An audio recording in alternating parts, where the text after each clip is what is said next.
Hello everyone, good morning, welcome back to our new mini blog. আশা করছি তোমরা সবাই খুব ভালো আছো। আজকে সকাল সকাল উঠেই আমি আর মা একটু বেরিয়েছিলাম, আমাদের অনেকগুলো জায়গায় যাওয়ার ছিল। সময় গেছিলাম কলেজে ফিস পেমেন্ট করার জন্য। মাও যেহেতু আমার সঙ্গে ভেতরে যাবে, তাই কিছু ফর্মালিটিস রয়েছে, সেগুলো কমপ্লিট করে নিলাম। তো আমি ডেটের অনেকদিন আগেই চলে গেছিলাম, সেই জন্য কাউন্টার একদম ফাঁকা রয়েছে। আমাদের উইদিন 15 মিনিটস সব কাজকর্ম হয়ে গেছিলো। তো মা এখানে বসে আছে, আমার জন্য ওয়েট করছে।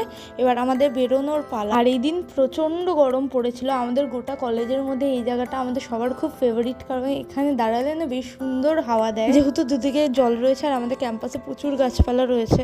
কলেজ থেকে বেরিয়ে চলে এসেছি আমরা ব্যারাকপুরের জুডিওতে। কিছু কেনাকাটা করার প্ল্যান রয়েছে, পছন্দ হলে কিনবো। তো এখানে মা আর আমি দুজনেই জামা কাপড়গুলো দেখছিলাম। সত্যি কথা বলতে গেলে জুডিওর কালেকশন যে আমার খুব একটা ভালো লাগে তা নয়।